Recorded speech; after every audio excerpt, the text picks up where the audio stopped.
Assalamualaikum warahmatullahi wabarakatuh. Alhamdulillahi ala ni'amihil jisam, al-hadi man ittaba ridwanahu subulas salam. Allahumma salli wa sallim ala sayyidina Muhammadin khairil anam wa ala alihi wa ashabihi wa tabi'in bi ihsan min yamina hadha ila yaumis siham.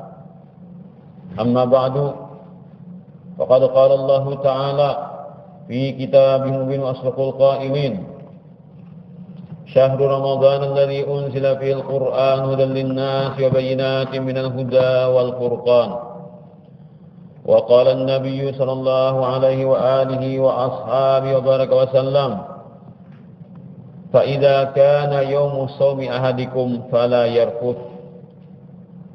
الحديث.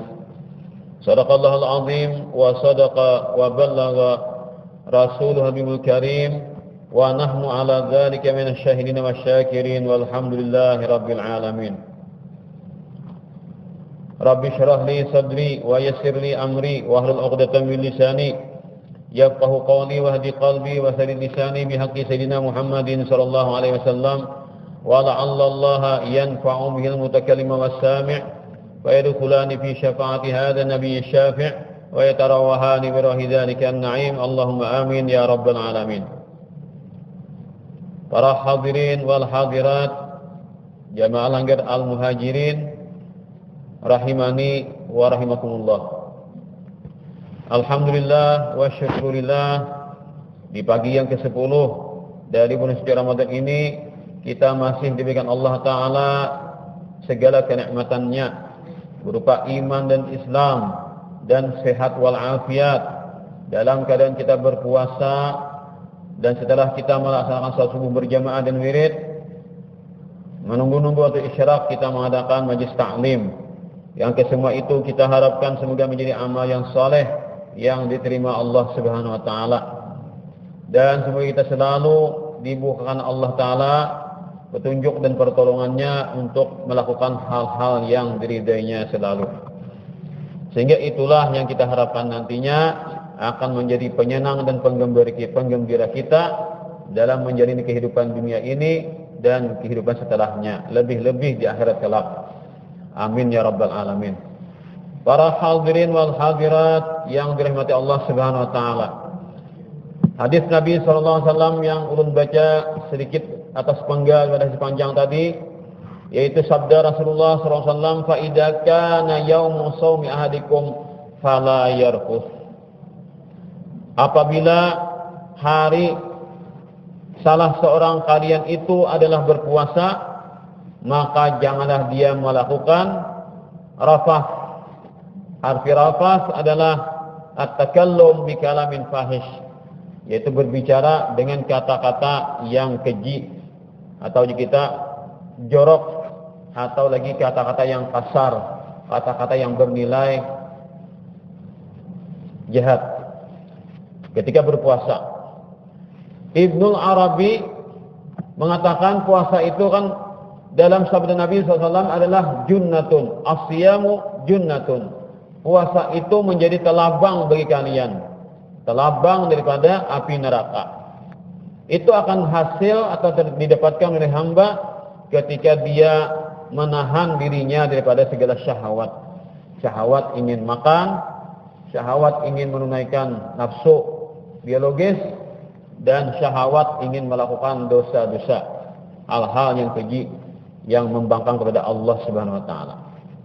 Nah, maka dengan demikian puasa itu akan berperang sebagai benteng atau telabang atau perisai bagi hamba daripada api neraka. Nah, maka supaya kekuatan puasa itu selalu ada, maka Rasulullah SAW memberikan pesan, ketika berpuasa jangan mengatakan hal-hal yang keji. Jagalah muntung dari mengucapkan sesuatu nang kada bagus. Kemudian lagi Rasulullah SAW, wala yajhal, jangan melakukan pekerjaan seperti orang-orang yang tidak mengerti agama, seperti teriak-teriak atau bahasa-bahasa yang menjelek-jelekkan kepada orang lain, atau jika kita katuju bahwa Katujuh, mahuhulut orang. Maka itu adalah hal yang ditinggalkan bagi orang yang berpuasa agar puasanya itu baik-baik saja. Wala yaskhab, dan jangan juga melakukan hal-hal yang tidak patut bagi orang-orang yang beriman kepada Allah, seperti orang-orang yang teriak yang tidak baik tadi. Wala yaskhar, dan jangan juga mengolok-olok kepada orang lain. Jadi semuanya ini adalah perbuatan yang jelek dilihat dari bagian mulut kita ini. Nah, jadi orang berpuasa itu harus dijaga kualitas puasanya. Sehingga Nabi SAW ada 5 macam yang menjadi pepantang bagi orang puasa. Padahal puasanya ini adalah puasa orang awam, yaitu menjaga diri pada hal-hal yang membatalkan puasa. Tetapi Nabi ingin agar puasa itu mendapat nilai yang lebih baik. Maka sebutkan Nabi ada 5 pepantang orang puasa. 5 macam. Salah satu itu bila terjadi bagi orang puasa, maka hilanglah pahala puasanya. Bahasanya khamsun yufattirnas shaim. Ada 5 perkara yang berbahaya bagi orang berpuasa yang akan menghilangkan puasanya. Pertama, al-kadzib, berbohong. Wal ghibatu, kedua, menguyak orang. Ketiga, wan namimatu, provokasi, adu domba, anjur atar. Kemudian apa lagi? Wal yaminul fajir, yaitu sumpah yang menyalahi kebenaran atau sumpah dusta. Yang terakhir adalah wan nadaru bisyahwatin, memandang sesuatu dengan syahwat. Maka 5 macam ini akan mengakibatkan yufattirnas shaim. Kalau mazhab kita Imam Syafi'i, yufattirnas shaim itu maksudnya apa? Puasanya kada batal, tapi pahalanya nang hilang. Maka kualitas puasa ini gugur, kada kawan naik menjadi kelas 2, yaitu puasa orang khawas, puasa orang-orang saleh. Maka hanya sekadar puasa menggugurkan kewajiban supaya jangan dituntut di akhirat kelak. Ini menurut mazhab kita Imam Syafi'i. Tapi kalau kita mencoba untuk mencari-cari bagaimana mazhab yang lain pada Syafi'i, seperti mazhab Imam Ahmad bin Hanbal atau mazhab Hambali, maka mereka itu menghukumkan apabila terjadi salah satu di 5 ini pada orang berpuasa, maka puasanya batal. Wajib orang tuh mengulang puasanya atau mengqadha nantinya. Nah, enggak ada kabar deh. Kalau empat hadis Hambali itu kan pertanda berpuasa tuh baku kuyaan, betul ada puasanya. Maka kainah bisa hari raya dibayar puasanya. Berapa hari? Suah terjadi waktu puasa baku kuyaan, atau waktu puasa berdusta, atau waktu puasa pernah mengadu domba. Jadi kita wah ini provokasi. Nah, maka orang tuh batal puasanya menurut mazhab Imam Hambali. Untung kita mazhab Syafi'i lah. Nah, jadi kan kita kada batal puasa. Artinya kewajiban itu sudah terpenuhi, tetapi pahalanya 0. Zong kita lah. Jadi TV itu zong. Nah, ada apa-apa lagi. Nah, orang berpuasa menjaga diri dari kata-kata yang jelek, yang jahat. Ini bisa pulang kebalikannya, orang lain yang memulai pulang. Fa'in sabbahu ahad. Jikalau ada orang memulai dengan mengatakan yang jelek-jelek kepada kita, kepada orang berpuasa tadi. Artinya menggunakan kata-kata yang kotor, yang jelek, yang keji ditujukan kepada orang yang berpuasa. Au qatalahu, atau ada orang mengajak berkelahi. Fal yaqul, maka ucapkanlah inni shaim, inni shaim. Aku ini orang puasa nah, aku ini berpuasa nah. Artinya mun aku malawani, hilang pahala puasaku. Nah ini. Jadi orang berpuasa itu kan pertama ia menjaga diri daripada menyakiti orang. Yang kedua, ketika orang memulai kepada dia, ia berusaha untuk menghindari jangan sampai terjadi perkelahian. Jadi orang berpuasa itu kan disuruh supaya jadi orang baik lah. Nah itu, bila berpuasa itu kan diusahakan jadi orang baik. Karena ia menjaga kualitas puasanya tadi. Maka ia tidak diizinkan untuk membalas ketika orang menyumpah-nyumpahi atau menjelek-jelekan kepada dirinya. Ia kada disuruh untuk membalas. disuruh menghindar saja agar kualitas puasanya menjadi baik, menjadi bagus. Jadi bisa ucapkan di muntong, aku puasa, lalu kan hatinya sabar, menghindari daripada percekcokan tadi, menghindari daripada perselisihan atau pertengkaran tadi.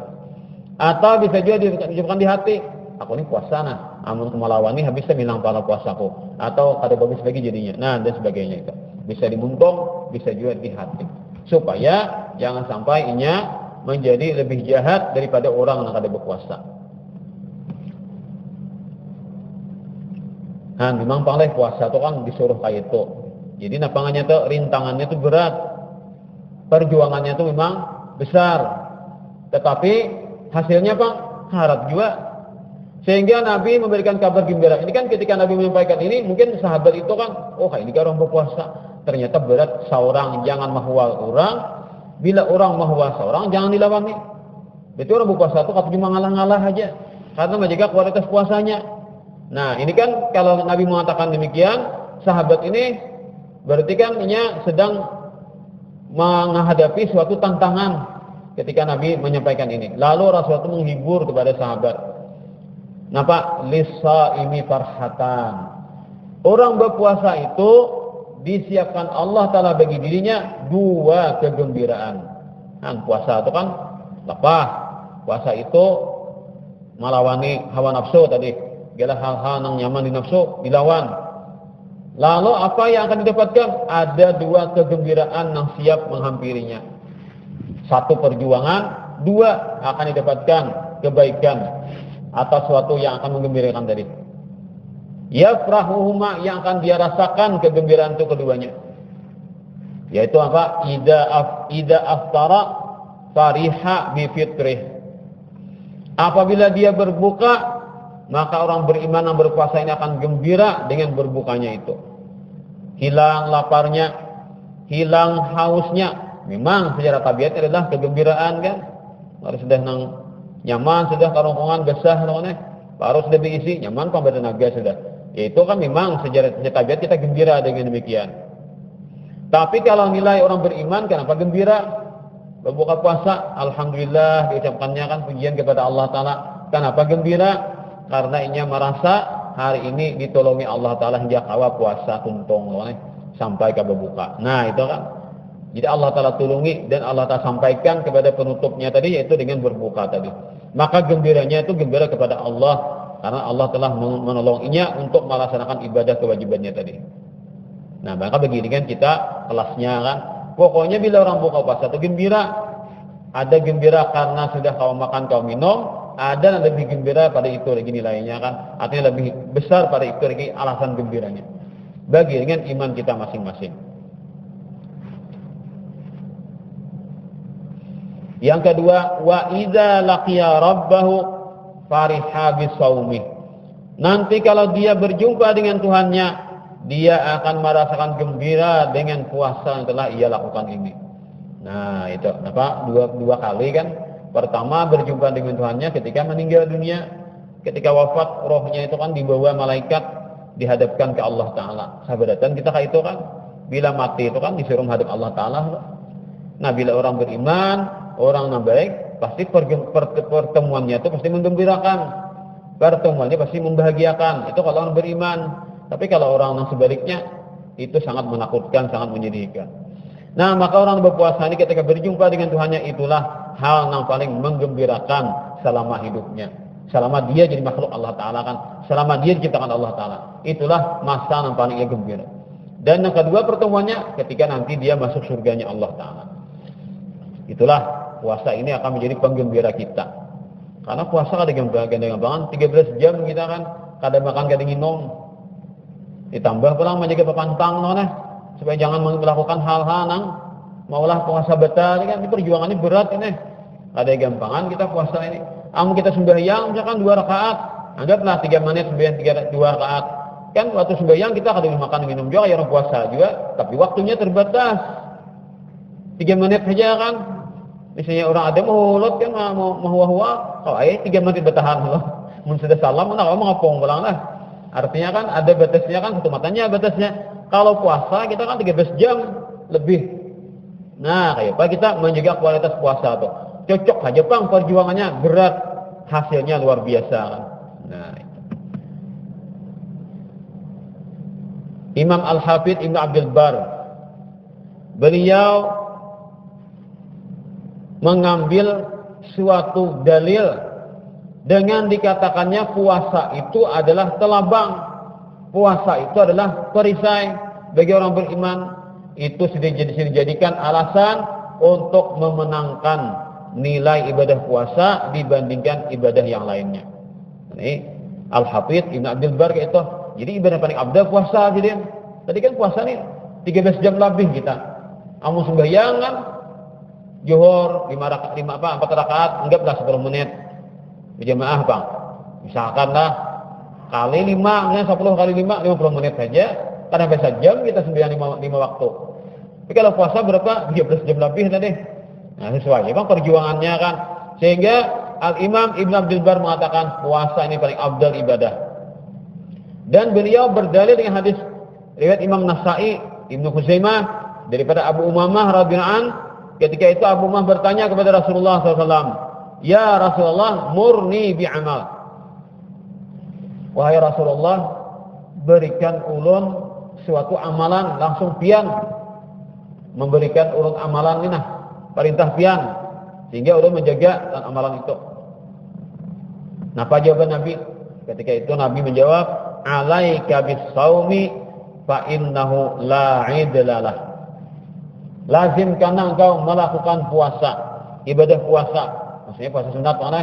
Setelah puasa wajib, puasa sunat pelangkam rancaki berpuasa. Kenapa? Karena puasa itu tidak ada lagi yang dapat menandinginya. Kemudian beliau berkata lagi, "Ya Rasulullah, murni bi'amal." Ya Rasulullah, berikan ulun perintahkan ulun dengan satu amalan. Suruh ulun amalan apa yang bagus.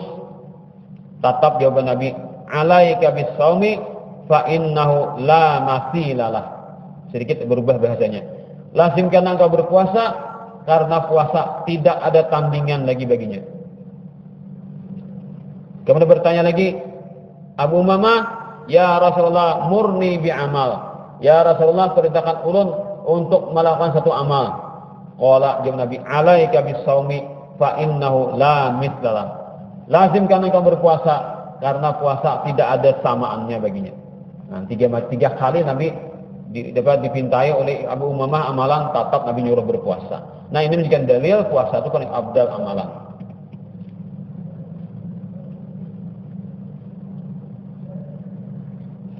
Sehingga apa yang terjadi?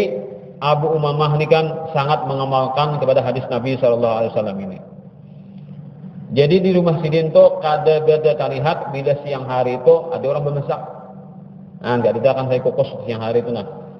Kecuali ada tamu, hanya Sidin menggunakan api pacang menjamu tamu. Tapi kalau hari-hari Sidin kadamu siang tuh menyalai dapur kan. Artinya berarti siang ada makan Sidin. Rancak berpuasa. Saking mengamalkannya dan sabda Rasulullah SAW perintah Nabi tadi. Nah, amalan khusus Pak minta lawan Rasulullah ini.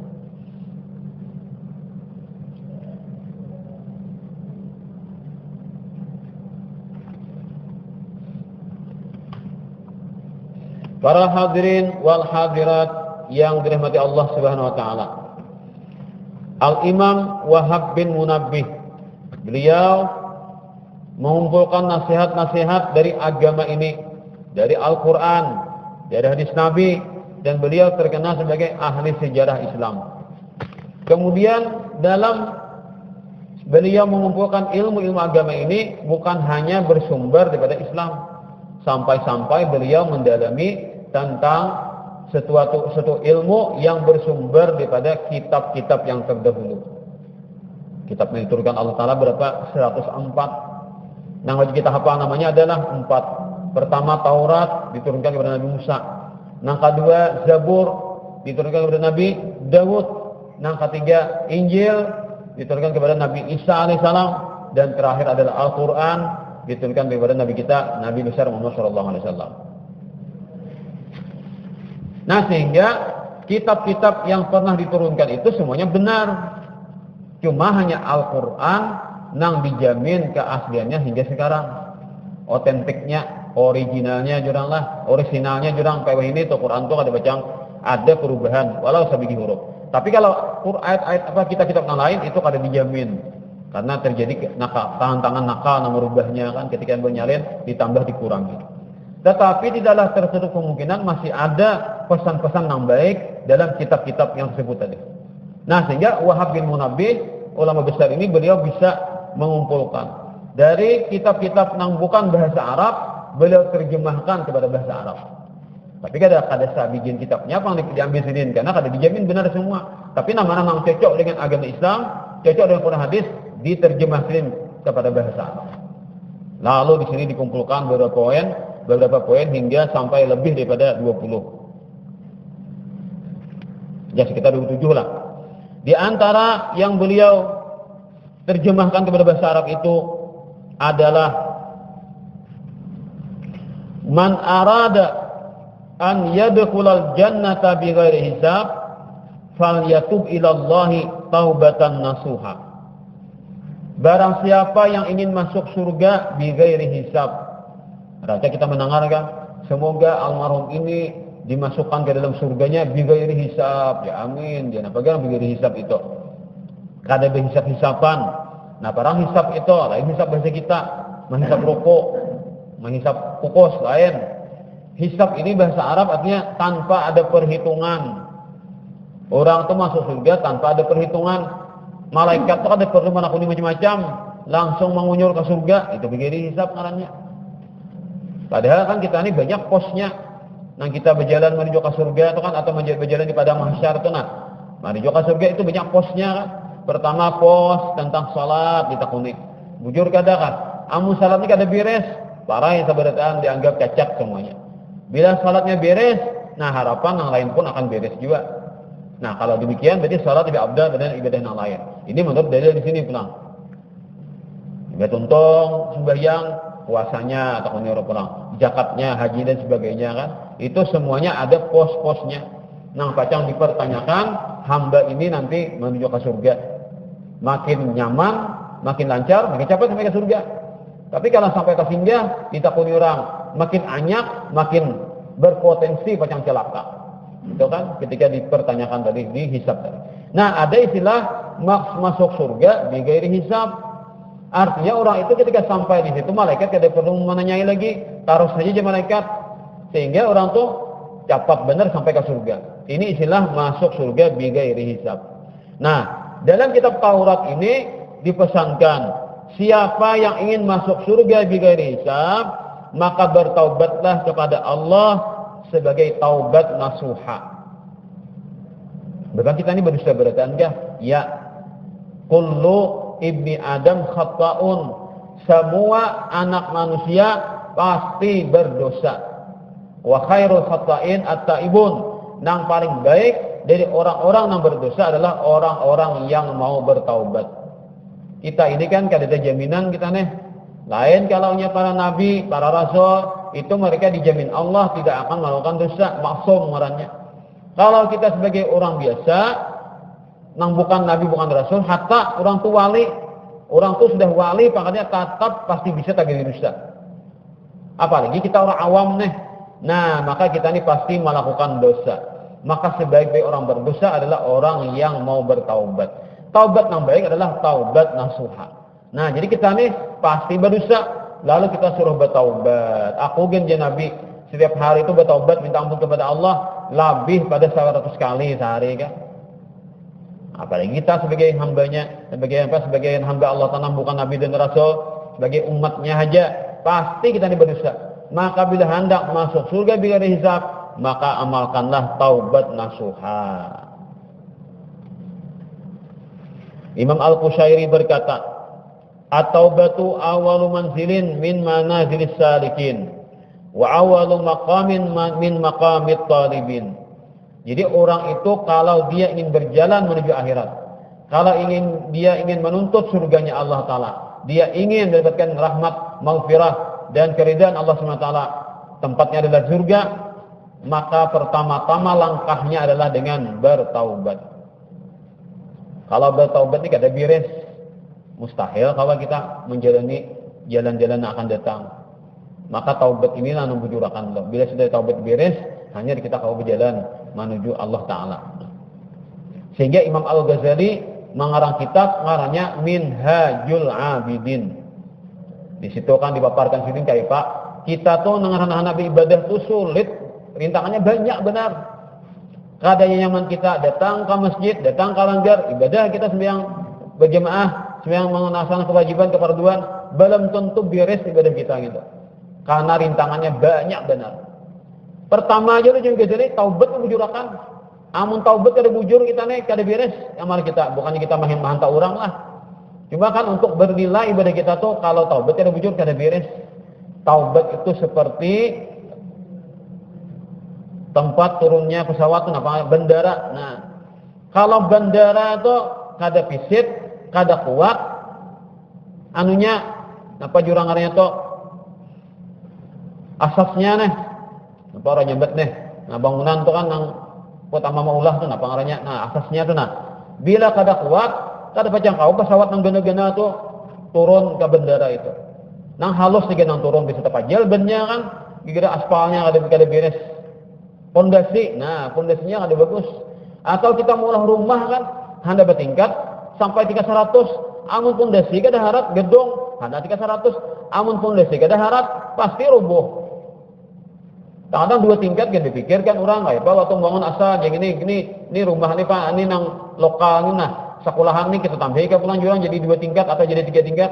Itihi Bang, pondasinya beri maulah kayak apa? Oh, pondasinya memang dirancang mampu 3 tingkat. Hanya ruangi menambah 3 tingkat mana? Menjadi 3 tingkat. Amun lihat orang di pondasinya ini kemampuannya mampu 2 tingkat saja, jangan coba-coba tambahi anak berubuhan bangunan mana. Nah, ini kan pondasi, maka taubat ini menjadi pondasi bagi segala amal ibadah. Kalau taubat kada beres, mustahil nang lain menjadi baik. Maka taubat inilah nang rintangan pertama yang harus dilewati oleh ujar Imam Al-Ghazali dalam kitab Minhajul Abidin itu. Taubat nasuha adalah suatu karunia Allah yang sangat besar. Ada seorang ulama, beliau ini selalu minta kepada Allah, Allahumma tub alayya taubatan nasuha. Ya Allah, berikanlah hamba ini taubat sebagai taubat nasuha. Dalam kitab itu kan ada ciri-cirinya. Orang taubat nasuha itu ada ciri-cirinya kayak ini kan. Kayak ini keadaan hatinya, kayak ini keadaan kehidupannya, kayak ini keadaan dan seterusnya lah. Itu ada kriteria orang yang sudah mendapatkan taubat nasuha. Jadi ulama ini kan tahu tentang keutamaan taubat nasuha. Sehingga setiap kali dia berdoa selalu minta kepada Allah, Allahumma tub alayya taubatan nasuha. Ya Allah, berikan aku taubat nasuha. Lalu ia merasakan dirinya belum lagi mendapatkan apa yang ia temukan tentang kriteria orang yang mendapatkan taubat nasuha ini. Ia merasakan dirinya belum mendapatkan itu. Sehingga dia mengadu kepada Allah, ya Allah, Allah sudah minta kepada pian berkali-kali kan mengharap agar ditaubatkan taubat nasuha. Tapi sampai sekarang ya Allah, ulun kada merasakan belum apakah ulun sudah diterima taubat nasuha seperti yang pinta kepada pian ya Allah atau belum lagi. Tapi kan perasaan si hamba tadi, si orang alim tadi belum merasakan kriteria taubat nasuha. Mengadu kepada Allah. Sudah main puluhan tahun lah mungkin berdoa kepada Allah kan dengan doa demikian. Lalu kada merasakan efek atau ciri-ciri dari orang yang mendapatkan taubat nasuha. Lalu mengadu kepada Allah. Akhirnya dia bermimpi. Dipandirikan malaikat sama mandiri misalkan. Wahai hamba Allah, wahai orang yang berilmu, wahai tuan guru, ikam minta taubat nasuha kepada Allah. Dan ikam merasa belum mendapatkan yang kau mintakan itu. Tahukah ikam? Ketika ikam minta kepada Allah, ya Allah berikanlah aku taubat nasuha, itu sama artinya ikam minta kepada Allah, ya Allah cintailah aku. Jadi permintaanmu itu sangat besar. Permintaanmu itu sangat agung. Kada kegampangan ikam minta. Nah itu ketika ikam minta kepada Allah, ya Allah berikan aku taubat nasuha, itu sama artinya ikam minta, ya Allah cintailah aku. Kada gampangan ikam minta cintai Allah Ta'ala. Harus banyak persyaratannya, harus banyak perjuangannya ikam untuk mendapatkan cintanya Allah Ta'ala. Kenapa? Karena Allah berfirman dalam Al-Quran, Innallaha yuhibbut tawwabin. Sesungguhnya Allah Ta'ala itu mencintai orang-orang yang suka bertaubat. Jadi kamu asal mula taubat nasuha itu inting lah. Nang Tuhan berikan, kada gembangan. Taubat nasuha itu kriterianya sangat banyak. Sehingga Imam Al-Ghazali mengatakan, kalau orang bertaubat tuh alasannya dengan berhenti dari maksiat, itu aja kayaknya nyamanan di sini. Kalau orang bertaubat tuh alasannya adalah berhenti daripada dosa, titik, kenyamanan sini taubat kayak itu kriterianya. Bukan demikian. Berikan contoh. Misalkan ada di sini orang itu maaf lagi gagah, waktu masih lagi anom, inya melakukan hal-hal nang jahat. Jegau lah, menghantam orang kan, wani bakalahi, kan ini jegau. Pokoknya siapa aja kan suah marasai dihantamnya nih. Karena orang mungkin salah dihantamnya, jegau Pak. Lalu orang ini tuha sudah, kan orang tuha kuat dah kayak lagi anom. Kibeja sudah kai-kai nang tuha-tuha tuh. Wah ini menghantam kehanakan, diangsolnya, tampilinginya loh kan pukulinya, nggak bisa. Apalagi nang kanakannya anak-anak sampai mengacu ke salawar leh. Nah, tampar negara tak nih. Karena tuha musuh anu nang melawan gitu kan. Kayak pajegaunya orang sudah tuha kan itu ada kayak anom lagi kekuatannya. Itu kan. Nah. Jadi apa tadi?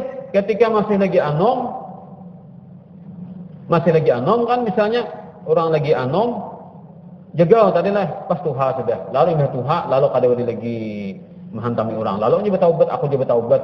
Kada lagi bakalahilah orang. Kada lagi menghantami orang. Apakah diterima taubatnya itu? Belum tentu yang Ghazali terima. Karena alasan meninggalkan bakalahi itu karena apa? Apakah karena memang takutan kepada Allah atau karena merasa awak ada jegau lagi? Nah, itu kan maka nilainya kembali kepada hatinya. Apakah dia meninggalkan bakalahi itu gara-gara karena ingin memang taubat kepada Allah, menyesali semuanya, atau karena merasa kada kuat lagi lalu ampih meninggalkan itu. Nah, maka kriteria taubat ini belum tentu diterima dengan semata-mata berhenti.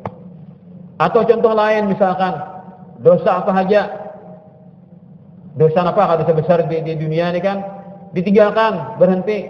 Sakarinya orang tuh masih katuju nguya orang. Kan ngaran baku kuyaan itu kan sama-sama Nabi mengatakan lebih ganas daripada 40 kali berzina. Kan dosa menguyak orang itu jadi Nabi lebih ganas daripada 40 kali berzina. Jadi ketika berhenti daripada melakukan dosa zina umpama kan, tetapi masih aja menguyak orang gawian, berarti taubatnya kada bujur. Nah, karena ada jenis dosa yang lain yang ganas juga nilainya. Jadi ngaran taubat itu kan berhenti pada satu dosa dan semua dosa yang lain yang sejenis dengan dosa itu dia pun berhenti juga. Itu ngaran taubat nasuha. Jadi pas saja Bang, orang taubat nasuha dapat surga bigari hisab karena perjuangannya sangat besar. Kemudian kalau orang bertaubat itu misalkan kita bertaubat kepada Allah, kan kita ini semuanya harus bertaubat kepada Allah. Siapa aja lain pada Nabi dan Rasul pasti berdosa, lalu harus bertaubat kepada Allah. Kita bertaubat kepada Allah, itu semua dosa-dosa kita perhatikan, kita minta ampun kepada Allah. Ada dosa itu kada kawas mata-mata ya Allah, ulun minta ampun kepada pian. Kenapa? Karena ulun ya Allah mulai balik banyak meninggalkan sembahyang waktu. Umpama kan umur 15 tahun balik. Tar berarti bisa sembahyang belum? Umur 20 hanyar mengerti sembahyang. Berarti 5 tahun kada karuan sembahyang belum. Atau sembahyangnya kada bujur, kada mengaji. Umur 20 hanya bujur mengaji, hanya paham bujur. 5 tahun nak kada karuan sembahyang nih. Apakah dengan ya Allah, Allah bertaubat kepada pian karena telah meninggalkan sembahyang saking banyakkan menangis, tiap malam menangis. Apakah impas dengan demikian? No, tidak bisa.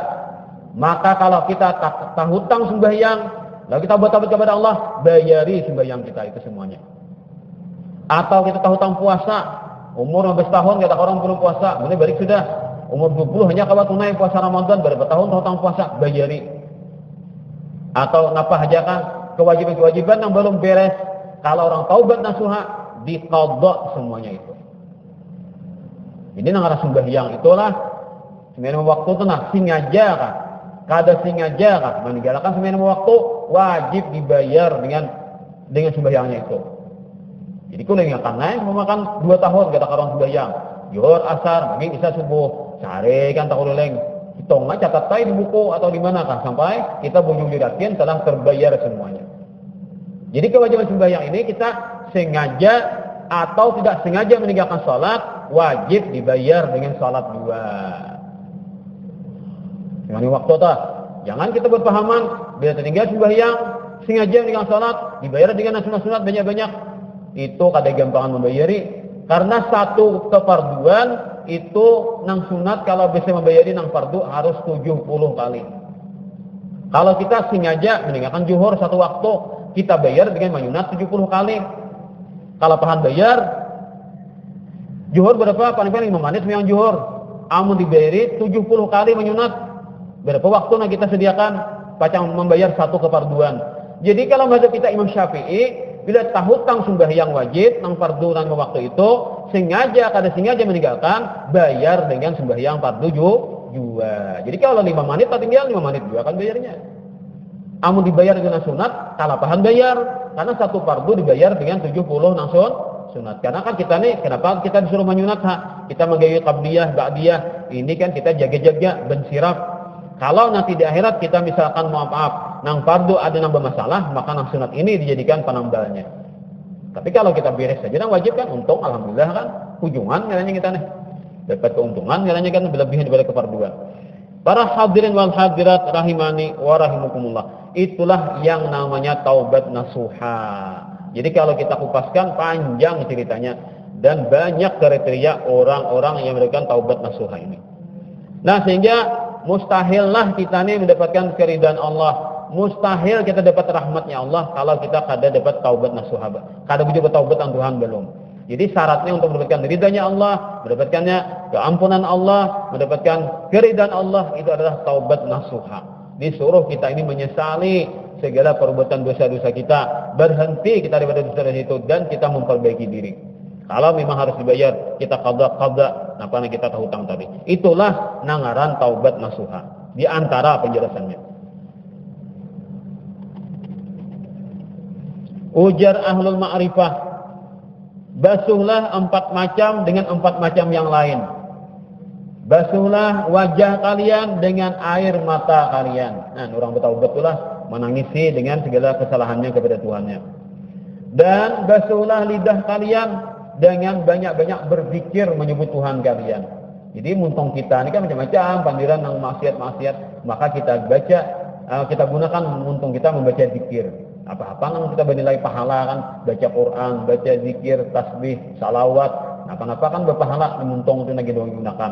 Pacang mana busik kesalahan muntong kita di macam-macam pandiran. Dan basuhlah hati kalian dengan rasa takut kepada Tuhan kalian. Dan basuhlah dosa-dosa kalian dengan bertaubat kepada Tuhan kalian. Para hadirin wal hadirat rahimani wa rahimakumullah. Suatu rahasia hubungan kita dengan Allah. Kalau kita ini memandang diri kita sendiri, maka kita punya nilai untuk diri kita sendiri. Tetapi kalau kita memandang diri kita ini menurut pandangan orang lain, maka terkadang ada orang memandang kita ini adalah orang yang bertakwa. Tapi kebalikannya ada pula yang lain memandang kita ini sebagai orang yang berdosa atau melakukan kesalahan kepada Tuhan. Kan kacamata manusia dan lain memandang kita nih. Terkadang si A memandang kita baik, tapi si B memandang kita jelek. Ada lagi yang memandang kita sebagai orang yang maksiat, ada lagi yang memandang kita sebagai orang tak ibadat. Tetapi kitalah yang tahu siapa diri kita sebenarnya. Bagaimana hubungan kita kepada Allah. Maka janganlah sampai kita tertipu dengan orang-orang yang memuji kita. Dan jangan juga kita merasa patah hati ketika ada orang mencela kita. Karena yang tahu diri kita adalah kita sendiri. Bagaimana hubungan kita kepada Allah. Allah Ta'ala berfirman, balil insanu ala nafsihi basirah. Manusia itu tahu kepada dirinya sendiri, bukan orang lain yang dapat mengetahuinya dengan detailnya. Memandang kepada taat dan maksiat, maka kita kada tahu di manakah habisnya umur kita. Kan kalau kita perhatian taat mati, alhamdulillah husnul khatimah. Tapi kalau perhatian maksiat mati, na'udzubillahi min dzalik, ngarannya su'ul khatimah. Maka dengan demikian lakukanlah segala taat ibadat itu dengan berusaha agar ikhlas, bukan sekadar melepaskan diri daripada beban kewajiban. Kita usahakanlah kita beribadah itu mencari keikhlasan, hati senang kepada Allah beribadah. Jangan kita beribadah itu karena kita hendak melepaskan diri daripada kewajiban. Nah, batang puasa, namun puasa ini aman selamat di akhirat karena kada bisa dikurang. Usahakanlah kenapa puasa? Aku puasa ini ingin mendapatkan ridhanya Allah Subhanahu wa taala. Jagalah ibadah yang sunat itu sebagai mendekatkan diri kepada Allah, bukan untuk mencari kemuliaan. Karena kita ini sabar dan pasti berhajat dengan taat itu, dan Allah Ta'ala kada perlu dengan ibadah kita.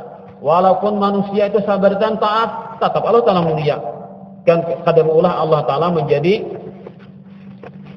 bertambah kemuliaannya. Tetap Allah mulia dan demikian. Atau manusia ini maksiat berataan, tetap Allah Ta'ala mulia. Bukan Allah Ta'ala menjadi hina gara-gara manusia maksiat berataan. Jadi yang berhajat kepada ibadah itu kita sendiri. Kita sendiri yang ingin menjadikan kita itu menjadi baik. Kita sendiri yang merasakan kebaikannya, atau kita sendiri merasakan keburukannya kalau kebalikan daripada kebaikan yang kita lakukan tadi.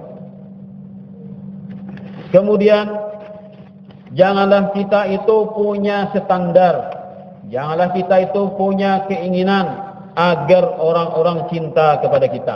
Karena manusia itu punya hati, hatinya itu berbolak-balik. Terkadang hari ini nyakatujulah kita, mungkin besoknya berubah jadi kada senang lagi. Hati manusia berbolak-balik, kada kawa bertahan atas satu keadaan. Jadi apa yang kita pentingkan, yang kita standar, bagaimana Allah Tuhannya manusia yang cinta kepada kita. Kita gunakan waktu kita gunakan umur kita gunakan fasilitas yang kita miliki, punya satu niat agar Allah mencintai kita. Kenapa? Kalau sudah Allah cinta lawan kita, maka semua hati manusia akan tunduk dengan apa yang Allah Ta'ala inginkan. Itu kan? Kalau sudah Allah Ta'ala mencintai kepada hamba, maka manusia akan ikut mencintai kepada hamba tadi. Satu yang haram akan tetap bertahan sebagai haram. Walaupun saduniaan orang menggawi, nah haram tetap haram. Tidak akan berubah menjadi boleh gara-gara banyak yang melakukannya. Jadi kita tuh punya standar, punya pandangan. Ketika Allah mengharamkan, maka kita bujur-bujur kita menjauhinya. Sehingga kita jadikanlah pesan Rasulullah SAW, istaqim kama umirta. Istiqamahlah engkau dari kebaikan sebagaimana engkau telah diperintahkan Allah Ta'ala. Bukan menurut kesenangan kita. Amun taburujur kita senang dengan ibadah, lalu kita cangkal beribadah. Taburung kita kada tujulah ibadah itu, lalu kita meninggalkannya. Itu artinya kada istiqomah. Bagaimana dosa kita itu, walaupun kita surangan menggawinya, walaupun kita menggawinya tanpa dari orang lain, maka dosa itu tetap diperhitungkan dan itu akan membinasakan. Maka begitu pula ketika kita melakukan kebaikan, apabila kita surangan, orang kada melihatnya, tetap kebaikan itu ada nilainya, dan itulah yang kita harapkan akan menyelamatkan kita. Al-Imamul Ghazali ketika beliau sudah wafat, lalu ruhnya Imam Al-Ghazali ini, ulama diperlihatkan Allah Ta'ala bagaimana Allah Ta'ala ketika berhadapan atau memandiri kepada ruh Imam Al-Ghazali. Wahai Muhammad bin Muhammad Al-Ghazali, tahukah engkau kenapa ikam sekarang ku sayangi, ikam sekarang ku rahmati, ku masukkan dalam golongan orang-orang yang ku sayangi? Tahukah engkau wahai Imam Al-Ghazali? Gesidin, apakah karena ulun banyak mengarang kitab sehingga banyak manfaat kepada manusia? Bukan. Apakah karena ulun ini suka beribadah kepada engkau, melaksanakan kewajiban dan yang sunat-sunat? Bukan, kata Allah Ta'ala.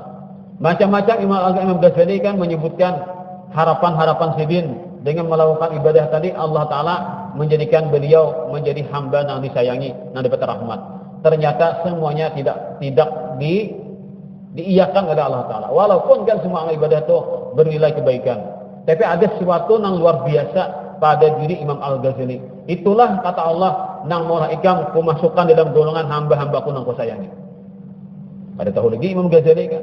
Nah, tahukah ikam wahai Muhammad bin Muhammad Al-Ghazali, pada suatu hari ketika ikam mengarang kitab, orang Bari itu kan mengarang kitab itu mengarang itu pakai bolpen, menulis Kita ini kan pakai komputer dia mengetik. Kalau beliau pakai bolpen. Bolpennya pula kada kita ini kan sekali menukar pakainya seumuran lagi sampai habis tintanya. Seumuran bolpennya nah. Kada orang bari kan bolpen itu dicacap ke mana ke dalam wadah tinta. Jadi kan sekali cacap tuh mungkin berapa baris kalau menulis. Habis tintanya cacap pulang biasa kan, tulis pulang. Itu. Nah, pada suatu waktu Imam Al-Ghazali sedang asik mengarang. Ketika tinta silin habis, lalu silin mencacap pulang ke wadah tinta tadi. Nah, ketika mengangkat tinta itu, mengangkat bolpen tadi, pena tadi yang diangkat, pacang menulis pulang sambungannya, apa pulang nang pacang ditulis nih dalam pikiran silin nih dalam di kertas tadi. Ternyata datanglah seekor lalat yang kita biranga. Cepat-cepat biranga tadi hinggap di bolpen tadi. Hinggap di pena Imam Ghazali tadi, di kolam silin tadi. Lalu maisap lawan banyu tinta itu. Rupanya si biranga ini kehausan. Terbang. Hinggap cepat, hinggap di mana di kolam atau di pena Imam Ghazali, lalu nya mahisap lawan banyu tinta yang ada di ujung kolam tadi. Lalu Imam Al-Ghazali berpikir, ini binatang kehausan, berarti nya ada oleh minuman di lain nih. Di sininya harapan pacang minum, dihatakan hak. Nah, ditahan sidin tangan sini tidak bergerak lagi kan untuk meneruskan apa yang harus ditulis dalam pikiran sidin. Berarti kalau memberikan kesempatan supaya birangani kawan minum banyu tinta tadi. Datang sidin gitu.